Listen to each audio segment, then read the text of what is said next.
الحمدللہ رب العالمین والصلاة والسلام علی محمد الامین اعوذ باللہ من الشیطان الرجیم بسم اللہ الرحمن الرحیم۔ خواتین و حضرات، ہم سورہ انعام میں آیت 152 کا مطالعہ کر رہے ہیں۔ یہ اس سے پہلے بیان ہو چکا کہ اللہ تعالیٰ نے جب بعض بدعتوں کی تردید فرمائی تو اسی سے گریز کر کے یہ توجہ دلانا شروع کیا کہ یہ تم مذہب کے نام پر جن چیزوں میں الجھے ہوئے ہو ان کی حقیقت تو ہم نے واضح کر دی، لیکن مذہبی آدمی کے لیے، دین کو سمجھنے والے کے لیے اصل قابل توجہ تطہیر اخلاق ہے۔ تو اب اس کے احکام سنو۔ تو اس میں کہا کہ تم ان حرمتوں کا تو بہت ذکر کرتے ہو، آؤ تمہیں بتائیں کہ ہم نے اصل میں حرام کیا چیزیں کی ہیں، کن چیزوں سے روکا ہے۔ یہ اس کا نظم ہے، سیاق ہے۔ یہ بات جو امام حمید الدین فرائی کہتے ہیں کہ قرآن کی حکمت اصلاً اس کے نظم میں پنہاں ہوتی ہے۔ تو اب یہ احکام آپ الگ سے نکال لیں گے تو یہ جس چیز کی طرف میں بار بار توجہ دلا رہا ہوں یہ نہیں سامنے آئے گی، یہ تو اس سیاق سے سامنے آئے گی کہ کیا اہمیت ہو گئی ہے اس کی۔ یعنی گویا اللہ تعالیٰ نے تطہیر بدن کے احکام بھی دیے، تطہیر خور و نوش کھانے پینے کی چیزوں کے احکام بھی دیے، اس میں بھی یہ اصول قائم کیا کہ طیبات کا کھاؤ، خبائث سے اجتناب کرو۔ لیکن اس میں تطہیر اخلاق جو دین کا تیسرا بڑا حصہ ہے اس کی اہمیت کیا ہے یہ واضح ہوا۔ تو یہ اہمیت کا پہلو ظاہر ہے، حکمت کا پہلو ہے۔ احکام کی فہرست تو ہم پڑھ رہے ہیں، وہ آپ کسی ترجمے میں کسی تفسیر میں دیکھیں گے تو سامنے آ جائے گی۔ تو یہ پہلو جو ہے وہ سیاق سے واضح ہوتا ہے یا نظم سے واضح ہوتا ہے۔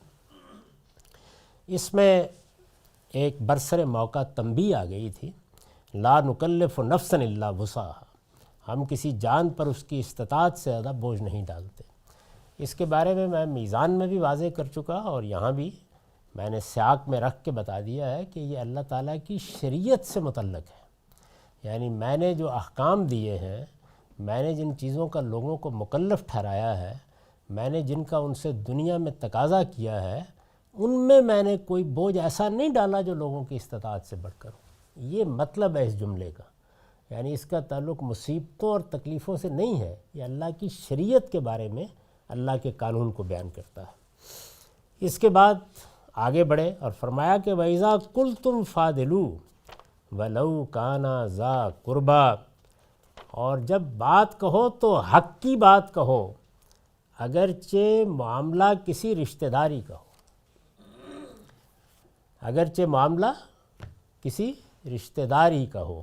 یہاں چونکہ اجمال کا اسلوب ہے تو بات ختم کر دی یہ کہہ کے، لیکن یہ معلوم ہے کہ ایمان کے جو تقاضے قرآن مجید میں بیان ہوئے ہیں ان میں سورہ نساء میں اور سورہ مائدہ میں اس کے دونوں پہلوؤں کی تفصیل کی کہ یہ کتنی بڑی بات ہے جس کا تقاضا کیا جا رہا ہے۔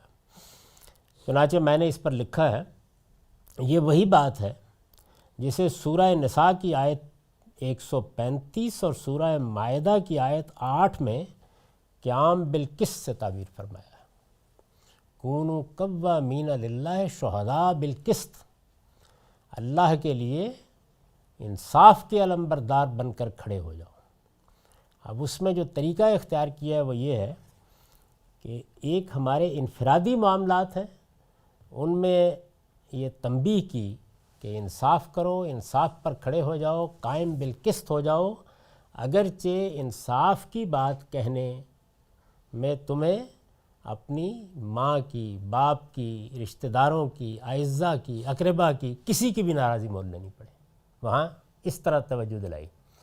سورہ مائدہ میں قومی سطح پر توجہ دلائی اور یہ کہا کہ انصاف پر قائم ہو جاؤ، اللہ کے لیے اس کی گواہی دیتے ہوئے وَلَا يَجْرِمَنَّكُمْ شَنَآنُ قَوْمٍ عَلَىٰ أَلَّا تَعْدِلُوا اعْدِلُوا هُوَ أَقْرَبُ لِلتَّقْوَىٰ، تمہیں کسی قوم کی دشمنی بھی اس پر نہ ابھارے کہ تم بے انصافی کی بات کرو، انصاف کی بات کرو، یہی تقوی کے قریب ہے۔ تو گویا انفرادی زندگی ہو یا اجتماعی زندگی، سب میں اسی کا تقاضا کیا گیا۔ مطلب یہ ہے کہ بندہ مومن کو نہ صرف یہ کہ حق و انصاف پر قائم رہنا چاہیے، یعنی ایک تو یہ نا کہ مجھے خود اپنی زندگی میں انصاف پر قائم رہنا ہے، قرآن مجید اس سے آگے کہہ رہا ہے، یعنی مجھے تو انصاف پر قائم رہنا ہی ہے، انصاف کرنا ہی ہے۔ اس سے آگے جا کے یہ کہتا ہے بلکہ یہ اگر گواہی کا مطالبہ کریں، یعنی ایسے موقع آ جاتے ہیں کہ جب آپ کو معیشت میں، معاشرت میں کہنا پڑتا ہے کہ حق یہ ہے، انصاف یہ ہے، علم میں، دانش میں اس کی گواہی دینی پڑ جاتی ہے، عمل میں اس کی گواہی دینی پڑ جاتی ہے۔ تو یہ دیکھیے وَإِذَا قُلْتُمْ فَعْدِلُوا، اور جب بات کہو تو حق کی بات کہو، یعنی یہ اس سے آگے کی بات ہے۔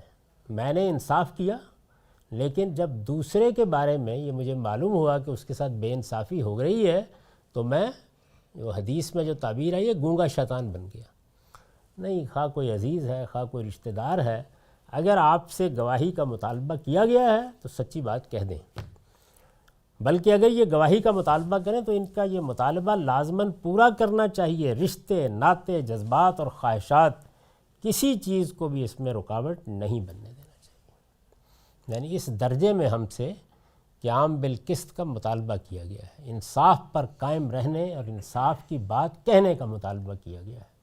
یہ ہر جگہ کیا ہے۔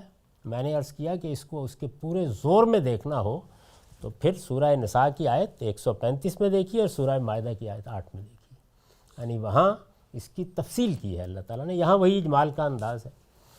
وَبِعَهْدِ اللَّهِ أَوْفُوا، اور اللہ کے عہد کو پورا کرو، اللہ کے عہد کو پورا کرو۔ یہ تعبیر دیکھیے کیا تعبیر ہے، اس پر میں نے البیان میں یہ نوٹ لکھا ہے، یہ ایک جامع بات ہے، یعنی لفظ دو ہی ہیں لیکن بڑی جامع بات ہے۔ عہد اللہ سے کیا جائے یا بندوں سے، یا فطری طور پر بن جائے، وہ اللہ ہی کا عہد ہے۔ یعنی عہد کو ہر حال میں اللہ کا عہد قرار دے دیا۔ اللہ سے عہد کیا میں نے، اطاعت کا عہد ہے نا، جب ہم ایمان لاتے ہیں تو اللہ تعالیٰ سے اطاعت کا عہد کرتے ہیں، ہم آپ کی بات مانیں گے، آپ ہمارے آقا ہیں، آپ ہمارے خالق ہیں، آپ ہمارے رب ہیں، آپ اس عالم کے بادشاہ ہیں، آپ کا حکم سر تسلیم کرو، جس کو سیدنا ابراہیم نے لافانی الفاظ میں تعبیر کیا کہ اسلمت لرب العالمین، پروردگار آپ نے چاہا کہ میں اپنے آپ کو سپرد کر دوں، میں نے سپرد کر دیا۔ ہم جب رات کی دعا کرتے ہیں تو یہی کہتے ہیں، حضور نے وہ بڑی غیر معمولی دعا سکھائی ہے، اس میں اسی کا اظہار ہوتا ہے کہ میں نے اپنے آپ کو اپنے پروردگار کے حوالے کر دیا۔ اسلام اسی کا نام ہے۔ تو یہ اللہ کا عہد ہوا۔ بندوں سے عہد باندھا، یعنی ہم نے کسی موقع پر کوئی معاہدہ کیا، قومی سطح پر کیا، انفرادی سطح پر کیا، یا فطری طور پر بن جائے۔ فطری طور پر بندھے ہوئے عہد کیا ہیں؟ جن ماں باپ کے گھر میں پیدا ہوئے ان کے ساتھ حسن سلوک کا عہد بن گیا، بیوی کو لے آئے، نکاح کر لیا، کہا تو صرف ایجاب و قبول کی حد تک تھا لیکن انصاف کا عہد بن گیا۔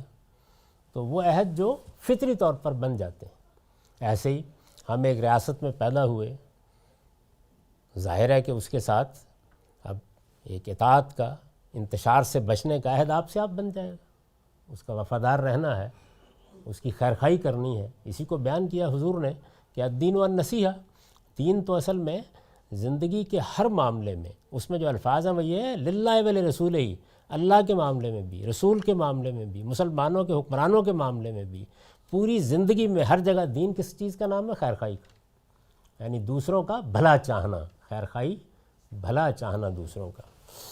یہ ایک جامع بات ہے، عہد اللہ سے کیا جائے یا بندوں سے، یا فطری طور پر بن جائے، وہ اللہ ہی کا عہد ہے۔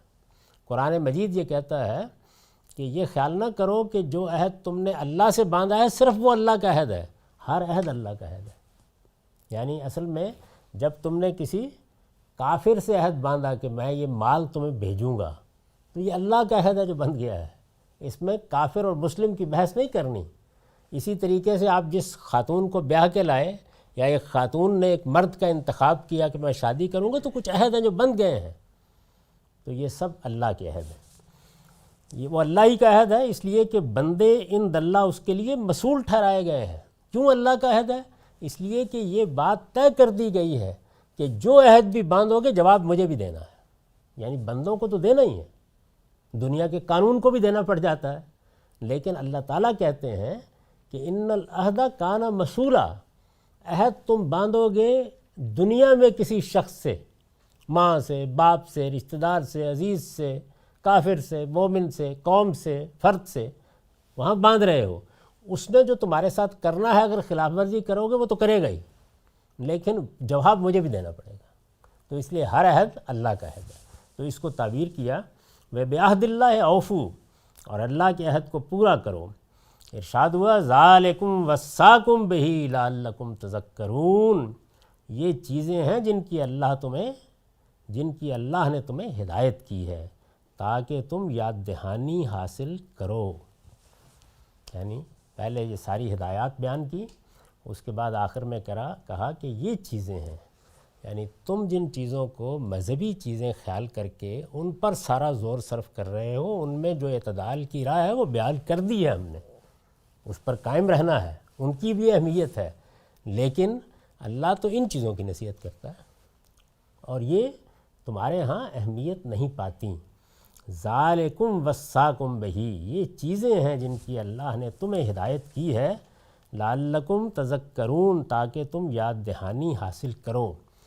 یہ کیوں فرمایا؟ عام طور پر جو مذہبی تصورات قائم ہوتے ہیں وہ اتنے گہرے ہیں، کیونکہ مذہبی تصورات میں توہمات نے، مائتھالوجی نے، کاہنوں نے، مذہبی پروہتوں نے بڑا غیر معمولی کردار تاریخ میں ادا کیا ہے۔ وہ اتنے گہرے ہو چکے ہیں کہ مذہب کی اصل حقیقت آپ بیان کرتے ہیں، کسی نہ کسی بہانے سے لوگ دوسرے راستے پر چلے جاتے ہیں، یعنی بس ذرا سا بہانہ چاہیے ہوتا ہے، ذرا سا بہانہ۔ قرآن مجید اس لیے جب مذہب کو بیان کرتا ہے یا دین کو بیان کرتا ہے یا اس کی بنیادی ہدایت یا اس کے کسی بنیادی فلسفے یا بنیادی حکم کی طرف توجہ دلاتا ہے، تو یہ عام طور پر یہ تنبیہ بھی کرتا ہے کہ یہ ہے اصل دین، یہ ہیں وہ چیزیں جن کی اللہ تمہیں ہدایت کرتا ہے تاکہ تم یاد دہانی حاصل کرو۔ یہ جو آخر میں فرمایا تاکہ تم یاد دہانی حاصل کرو، اس پر میں نے لکھا ہے اصل الفاظ ہیں لعلکم تذکرون، یعنی جس کا ترجمہ کیا ہے تاکہ تم یاد دہانی حاصل کرو، اس میں قرآن کے اصل الفاظ ہیں لعلکم تذکرون، اوپر اسی سیاق میں تاکلون اور آگے تتقون کے الفاظ آئے ہیں۔ یعنی قرآن مجید نے یہاں کیا ہے، کچھ باتیں کہیں تو کہا لعلکم تاکلون، تاکہ تم عقل سے کام لو، اسی سیاق میں۔ یہاں کیا کہا؟ لعلکم تذکرون، تاکہ تم یاد دہانی حاصل کرو۔ آپ اسی آیت میں آگے بڑھیے، یہ 153 پر پہنچے گی تو لعلکم تتقون، تاکہ تم تقوی اختیار کرو۔ تو اب اس کا مطلب ہوا کہ 3 لفظ ہیں جن کو یہاں اختیار کر لیا، ایک تحقل، دوسرے تذکر اور تیسرے تقوی۔ ان تینوں کو سمجھنا چاہیے۔ قرآن مجید میں کئی جگہوں پر یہ استعمال ہوئے ہیں، یہ تعبیریں اختیار کی گئی ہیں۔ استاذ امام لکھتے ہیں تحقل، تذکر اور تقوی میں 3 لفظ تھے نا، تحقل عقل سے کام لینا، تذکر یاد دہانی حاصل کرنا، تقوی اللہ کی گرفت سے بچنے کی کوشش کرنا، اس کے حدود کی پابندی کرنا، اپنے آپ کو ڈسپلن کرنا، تقوی۔ تحقل، تذکر اور تقوی میں بڑا گہرا معنوی ربط ہے۔ ایک ہی سلسلہ کلام میں 2-3 آیتوں کے اندر جب تنبیہ کی تو 3 لفظ استعمال کر دیے، تاکہ تم عقل سے کام لو، تاکہ تم یاد دہانی حاصل کرو، تاکہ تم اللہ کی گرفت سے بچے رہو۔ تحقل، تذکر اور تقوی میں بڑا گہرا معنوی ربط ہے۔ انسان جب اندھی تقلید یہ اب مذہبی حوالے سے بھی اہم چیز ہے، لیکن یہ ایک مجموعی رویہ ہے۔ ایک صورتحال یہ ہے کہ انسان عقل کی روشنی میں فیصلے کرتا ہے، عقل کو بیدار رکھتا ہے، پوری کوشش کرتا ہے کہ اس کے جذبات یورش کریں، اس کی خواہشات اسے اسیر بنانے کی صحیح کریں، اس کے مفادات راستے میں رکاوٹ پیدا کریں۔ وہ پوری کوشش کرتا ہے کہ وہ عقل سے کام لے، یعنی فیصلے کرے عقل کے ساتھ، لیکن اگر وہ نہیں کرتا اور یہ طے کر لیتا ہے کہ جو روش چلی آ رہی ہے، یعنی آپ نے توجہ دلائی پورا تولو، اس نے کہا مارکیٹ میں کون تولتا ہے؟ آپ نے توجہ دلائی کہ بھائی ذرا جو تم چیزوں کو مانتے ہو، جن پر ایمان رکھتے ہو، کبھی سوچنے کی زحمت کی کہ یہ کیوں مانتے ہو؟ انہوں نے کہا آباء و اجداد ایسے ہی مانتے رہے۔ تو یہ اصل میں اندھی تقلید کا رویہ ہے۔ یہ صرف کوئی مذہب کے دائرے کا مسئلہ نہیں ہے، جس طرح ہمارے یہاں کہتے ہیں نا کہ فلاں لوگ مقلد ہیں، وہ اسی کی ایک فرع ہے، اسی کا ایک حصہ ہے۔ یہ بحیثیت مجموعی پوری انسانیت میں ایک رویہ ہے جس کو اندھی تقلید کہا جاتا ہے، یعنی آدمی علم اور عقل کی روشنی میں زندگی بسر کرنے سے انکار کر دے۔ وہ روشنی دی گئی ہے، آپ نے وہ ٹارچ بجا دی، اب آپ کہتے ہیں خواہش نے آپ کی باغ پکڑی، جہاں چاہے لے جائے، جذبات سے آپ مغلوب ہوئے، جو منہ میں آیا کہہ دیا، مفادات سامنے نظر آئے تو آنکھوں پہ پنڈی باندھ لی، اس کے بعد دیکھا ہی نہیں دائیں بائیں مڑ کے کہ کہاں جانا ہے، کیا کرنا ہے۔ تو یہی معاملہ علم میں ہو گیا، یہی معاملہ عمل میں ہو گیا، یہی معاشرت میں ہو گیا، یہی سیاست میں ہو گیا، یہی معاشرت میں ہو گیا۔ تو یہ اندھی تقلید ہے۔ انسان جب اندھی تقلید کی بیڑیوں سے آزاد ہو کر، یعنی کیا کرنا ہے؟ اندھی تقلید کی بیڑیاں توڑ ڈالنی۔ بیڑیاں کیا ہیں؟ میری آپ کی خواہشیں، میرے اور آپ کے تعصبات، میرے اور آپ کے جذباتی تعلقات، یہ اندھی بیڑیاں ہیں۔ یہ وہ بیڑیاں ہیں جو ہر انسان نے پہنی ہوتی ہیں، توڑ دیں ان کو۔ انسان جب اندھی تقلید کی بیڑیوں سے آزاد ہو کر سنجیدگی سے ایک بات پر، اب یہ دیکھیے، یعنی پہلی چیز یہ ہے کہ آپ نے جو مقلدانہ ذہن سے چیزیں اخذ کی ہوئی تھیں ان کو آپ نے توڑ دیا۔ یہ ایک پہلا قدم یہ ہے۔ اس کے بارے میں نے ایک مرتبہ ایک مجلس میں کہا کہ دیکھیے، آپ میری بات کو سمجھنے کے لیے پہلے جو کچھ آپ جانتے ہیں اسے نہ سمجھنے کے کھاتے میں ڈال دیجیے، ان لرن کیجیے اس کو۔ تو جن صاحب سے میں نے کہا، وہ بعد میں مجھ سے ملے نشست کے بعد، انہوں نے کہا کہ یہ جو مطالبہ کیا ہے تم نے، یہ ناقابل قبول مطالبہ ہے، یہ کیسے ہو سکتا ہے؟ یعنی میں اپنے زندگی بھر کے علم سے دستبردار ہو جاؤں؟ یہ نہیں ہو سکتا۔ لیکن یہ حقیقت ہے کہ میں ہوں یا آپ، حق کا ہم سے مطالبہ یہی ہے کہ جب کوئی دوسری چیز سامنے آ گئی، دیکھیے ایک تائید میں چیزیں آ رہی ہیں، مطلب میں یہ ایک نقطہ نظر کو مانتا ہوں، سمجھتا ہوں، اس کی تائید میں شواہد ملتے ہیں، آ رہے ہیں سامنے، الحمدللہ، اللہ کا شکر کرنا چاہیے۔ جب اس کو کنٹرڈکٹ کرنے والی کوئی چیز علم میں سامنے آ جائے یا عمل میں سامنے آ جائے، اس موقع پر یہ بیڑیاں توڑنی ہوتی ہیں، ورنہ حق منہ موڑ لے گا آپ سے۔ جس زمانے میں ہمارے جلیل القدر استاذ نے، جن کا یہ اقتباس میں آپ کو سمجھا رہا ہوں، ایک معاملے میں تحقیق کی تو کسی صاحب نے، جو ان کے بڑے عزیز دوست تھے، ان سے بڑا تعلق تھا ان کا، ان کو خط لکھا کہ آپ اپنی اس رائے پر نظر ثانی کر لیں، لوگ بہت ناراض ہیں اس سے۔ تو انہوں نے اپنے اس عزیز دوست کو جواب دیا کہ اس سے پہلے جو رائے آپ نے قائم کی تھی وہ کس بنیاد پر کی تھی؟ علم و عقل کی بنیاد پر کی تھی تو مجھے کچھ سوالات کرنے ہیں، اور اگر تقلید کی بنیاد پر کی تھی تو تقلید کرنے کے لیے برا میں بھی نہیں ہوں، میری کر لیجیے۔ تو اس لیے اگر آپ نے علم و عقل کی بنیاد پر فیصلہ کرنا ہے اور رائے قائم کرنی ہے تو پہلا کام یہ ہے کہ آپ اندھی تقلید کی بیڑیاں توڑ دیں۔ اس کو مذہبی طور پر جو تقلید کی اصطلاح استعمال کی جاتی ہے، اہل حدیث حنفی کرتے ہیں نا آپس میں، صرف اس تک محدود نہ سمجھیے۔ یعنی میری پوری زندگی، میرا پورا علم بحیثیت انسان یہ تقاضا کرتا ہے کہ میں اپنی زندگی کے آخری مرحلے تک ایسی کوئی زنجیر اپنے پاؤں میں نہ ڈالوں۔ جب کبھی میرے خیالات نقطہ نظر سے متصادم کوئی علمی حقیقت، کوئی عملی مطالبہ سامنے آ جائے تو میں ان تعصبات سے بالاتر ہو کر سوچنے کے لیے تیار ہوں۔ انسان جب اندھی تقلید کی بیڑیوں سے آزاد ہو کر سنجیدگی سے ایک بات پر غور کرنے کا عزم کرتا ہے، اس میں ایک ایک لفظ جو ہے وہ سمجھنے کا ہے، یعنی اندھی تقلید کی بیڑیوں سے آزاد ہو گئے۔ دوسری چیز کیا ہے؟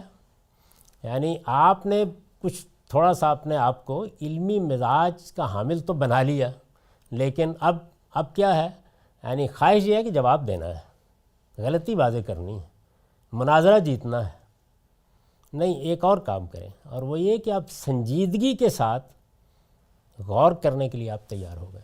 سنجیدگی کے ساتھ غور کرنا یعنی اس طرح کے تمام ضائعات جو انسان کے اندر سے اٹھتے ہیں، ان کو ایک طرف رکھ کے آپ کہتے ہیں کہ نہیں، یہ مسئلہ ایسا ہے، یہ زندگی اور موت کا مسئلہ ہے، حق اور باطل کا مسئلہ ہے، مجھے سمجھنا ہے اس کو۔ جب یہ عزم کیا جاتا ہے تو عربی زبان میں اس کو تعقل کہتے ہیں۔ یعنی تعقل کا ہم 3 اصطلاحات کو سمجھنے کے لیے نکلے تھے، اس میں پہلی کیا تھی؟ تعقل۔ تو تعقل کی تعریف یہ ہے کہ انسان اندھی تقلید کی بیڑیوں سے آزاد ہو جائے، اپنے تعصبات ختم کر دے، اور سنجیدگی سے جو مسئلہ زیر بحث ہے اس پر غور کرنے کے لیے تیار ہو جائے۔ تو اب آپ تعقل کی شرط پوری کر دیتے ہیں۔ اس تعقل سے، یعنی اس تعقل سے کہتے ہیں لوگ عقل سے کام لو، عقل تو کام کرنا شروع ہی نہیں کرے گی جب تک کہ وہ شرائط پورے نہیں ہوئے۔ یعنی آپ نے جو کچھ پہلے مانا ہوا تھا، سمجھا ہوا تھا، جانا ہوا تھا، آپ نے اس سے اپنے آپ کو آزاد کر لیا تھوڑی دیر کے لیے، پہلا کام۔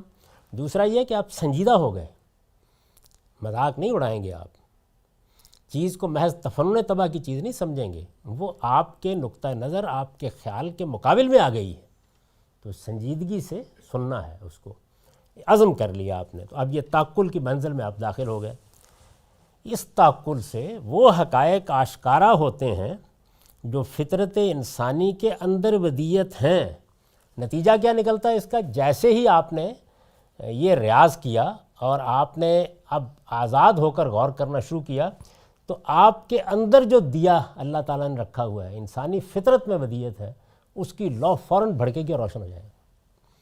یعنی کبھی اس کا تجربہ کر کے دیکھیے، حیران کن طریقے سے آپ کو وہ روشنی میسر آتی ہے جو اس کے بغیر آدمی خیال ہی نہیں کرتا کہ خدا نے اس کے اندر رکھی ہوئی ہے، لیکن انسان کی غفلت کی وجہ سے ان پر ظہول کا پردہ پڑا ہوا ہوتا ہے۔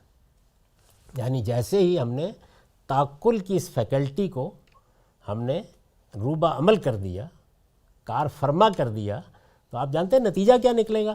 وہ جو غفلت کی وجہ سے ظہول میں چلے گئے تھے، فراموش ہو گئے تھے حقائق، جو اندر ودیت تھے، وہ جو معیار خدا نے رکھے ہوئے تھے، وہ جو عدل و قسط کو پہچاننے کی صلاحیت رکھی ہوئی تھی، وہ یک بیک نمایاں ہو جائے گی۔ کبھی اس کا تجربہ کر کے دیکھیں۔ یہ جو حقائق اس کے نتیجے میں اندر سے آشکار ہو گئے، ان حقائق کا آشکار ہونا تذکر ہے۔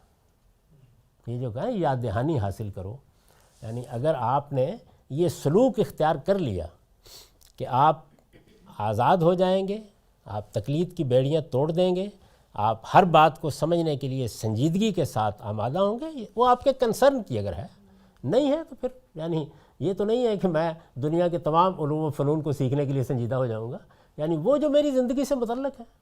بالکل ایسے ہی سمجھیے کہ عام حالات میں مجھے نہیں دلچسپی ہوتی اسے کہ طب کے حقائق جانوں، لیکن جب بیماری آ جائے تو پھر تو جاننا پڑتا ہے نا کیا ہو گیا مجھے، اور اب دوا کیا لینی ہے، اور اب کس کے پاس جانا ہے۔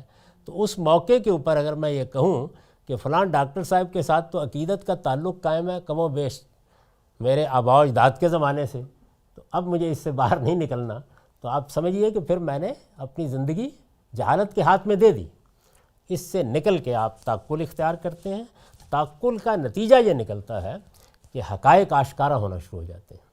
حقائق کا آشکارا ہونا یہ ہے یاد دہانی کا حاصل ہو جانا۔ اندر تھی، پہلے سے موجود تھی، دیا اندر تھا، لیکن اس کو آپ نے ڈھانپ رکھا ہوا تھا، تو اس کی لو نمایاں ہو جاتی ہے۔ یہ تذکر، یعنی جیسے ہی یہ یاد دہانی حاصل ہوتی ہے، یہ تذکر انسان کی رہنمائی تقویٰ کی منزل کی طرف کرتا ہے۔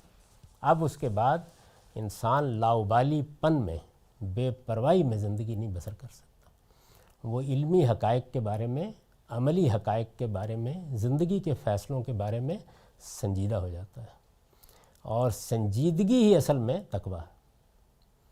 یعنی جب میں نے اپنے آپ کو ڈسپلن کرنے کا فیصلہ کر لیا، یہ جدید ذہن کے لیے شاید آسان تعبیر ہو، یعنی آپ نے بگٹوٹ چھوڑ دیا، بے لگام چھوڑ دیا، جدھر چاہے جا رہے ہیں، جہاں منہ چاہے مارتے ہیں۔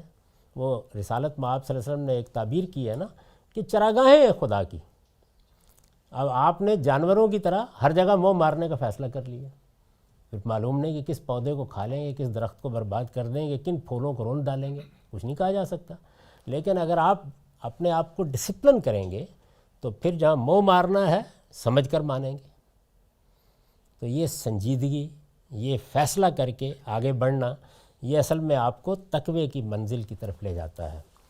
یعنی اب میں اپنی باغ خواہشات کے ہاتھ میں نہیں دوں گا، اب میں اپنے آپ کو بگٹوٹ نہیں چھوڑوں گا، اب میں بے لگام زندگی بسر نہیں کروں گا، اب میں شترے بے مہار ہو کر نہیں رہوں گا، بلکہ معاشرت میں، معیشت میں، سیاست میں، تہذیب میں، تمدن میں، ہر جگہ سوچ سمجھ کر رائے قائم کروں گا، اور اگر وہ رائے میری خواہشات کے خلاف ہوگی، میرے جذبات کے خلاف ہوگی، تب بھی عدل و قسط پر قائم رہوں گا۔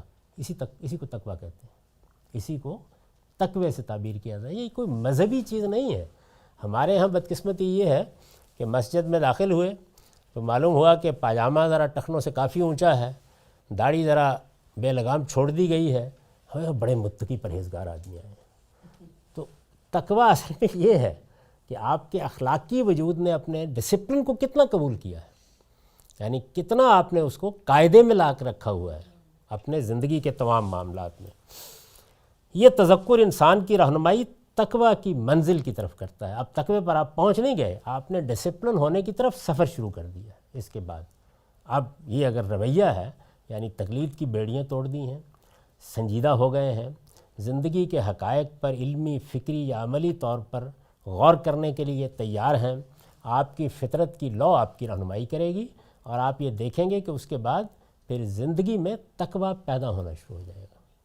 یعنی یہ نہیں ہوگا کہ آپ بالکل صراط مستقیم پر چلتے رہیں گے، نہیں، پھسلیں گے، گریں گے، جس کو آپ مذہبی اصطلاح میں کہتے ہیں گناہ بھی ہو جائے گا، غلطی بھی ہو جائے گی، جذبات سے مغلوب بھی ہو جائیں گے، لیکن پلٹ آئیں گے فوراً۔ یعنی تنبہ ہوگا، تذکر ہوگا، یاد دہانی آ جائے گی، اندر کی لو روشن کر دے گی، بتا دے گی کہ آپ تو سیدھے راستے پر چلتے ہوئے کھڈ میں گر گئے ہیں، نکل آئیے اس سے از راہ کرم۔ تو اس کا لازمی نتیجہ یہ ہوگا۔ یہ تذکر انسان کی رہنمائی تقویٰ کی منزل کی طرف کرتا ہے، جو خلاصہ ہے تمام تعلیم و تزکیہ اور تمام قانون شریعت، تزکیہ، تعلیم، یہ الفاظ استعمال ہوتے ہیں، ان سب کا خلاصہ کیا ہے؟ مجھے اپنے آپ کو، میں خواہشات بھی رکھتا ہوں، جذبات بھی رکھتا ہوں، رغبات بھی رکھتا ہوں، مجھے اپنی تمام خواہشات، تمام جذبات، تمام رغبات پر عقل کا پہرا، تعقل کا پہرا بٹھا دینا۔ تو جیسے ہی یہ پہرا بٹھا دیا جائے گا تو اس کے نتیجے میں، یعنی اب وہ عمل شروع ہوگا جس سے میرے اندر جو فطرت میں اللہ نے رہنمائی رکھی ہے وہ فوراً سامنے آ جائے گی، رہنما بن جائے گی، میرا قائد بن کے کھڑی ہو جائے گی، اور اس کا نتیجہ کیا نکلے گا؟ میں تقوی کی طرف سفر شروع کر دوں۔ اور پھر میں نے عرض کیا کہ یہ یوں خیال نہ کیجئے کہ تقوی کی طرف سفر شروع ہو گیا ہے تو آپ پیچھے مڑ کے نہیں دیکھیں گے، نہیں، اس میں وہ سارے مقامات آتے رہیں گے، زندگی میں ہر جگہ آتے رہیں گے، معاشرت میں بھی آئیں گے، سیاست میں بھی آئیں گے، معیشت میں بھی آئیں گے، غلطیاں ہوں گی، کوتاہیاں ہوں گی، لیکن انسان کا سفر جاری رہے گا، آگے کی جانب آپ بڑھیں گے، گریں گے، پھر اٹھیں گے، چلتے رہیں گے۔ تو یہ خلاصہ ہے تمام تعلیم و تزکیہ اور تمام قانون شریعت کا۔ جو باتیں بھی اللہ نے کہی ہیں اس چیز کو حاصل کرنے کے لیے کہیں، یعنی یہی چیز ہے سارا دین۔ یہ آپ کو دین جو ہے یہ کہیں کسی قید خانے میں بند کرنے نہیں آیا، آپ کے اندر یہ چیز پیدا کرنے کے لیے آیا ہے کہ اپنے آپ کو ڈسپلن کریں، اپنے آپ کو خواہشات کے ہاتھ میں نہ دیں۔ اپنی باغ اگر آپ نے خواہشات اور جذبات کے ہاتھ میں دے دی تو سب کچھ برباد ہو جائے گا۔ اس وجہ سے ایک سوال ہے اس میں، یہ ایک سفر ہے، سوال کا وقت ختم ہو گیا۔ اس وجہ سے جہاں تک دین کے مبادی اور اصول کا تعلق ہے وہ خارج سے نہیں آتے، یعنی دین کے جو فنڈامنٹلز ہیں وہ اوپر سے نہیں آتے کہیں سے کہ آپ پر ٹھونس دیے جاتے ہیں، بلکہ انسان کی فطرت ہی سے برآمد ہوتے ہیں، بشرطے کہ انسان خدا کی تذکیر سے بیدار ہو کر، خدا کی تذکیر سے، خدا کیا کرتا ہے؟ اپنی کتابوں اور اپنے پیغمبروں سے یاد دہانی کراتا ہے۔ آپ کو کیا کرنا ہے؟ تذکر، یاد دہانی حاصل کرنی ہے۔ شریعت در حقیقت، شریعت خدا کا قانون در حقیقت ہمارے ہی معدن فطرت کا برآمد شدہ خزانہ ہے، باہر کی چیز نہیں ہے۔ جو میرے اندر تھا وہی برآمد ہو گیا ہے، نکل آیا ہے، خزانہ دریافت ہو گیا ہے، جو ہماری گود میں ڈال دیا جاتا ہے خدا کے الہام سے، بشرطے کہ ہم اس کی قدر کریں۔ تو ہمارا وقت ختم ہو گیا، یہ بحث بھی کم و بیش یہاں تک پہنچ گئی، لیکن سلسلہ کلام ابھی جاری ہے، اس پر اگلی کسی نشست میں بات کریں گے۔ اقول قولی ھذا واستغفر اللہ لی ولکم ولسائر المسلمین۔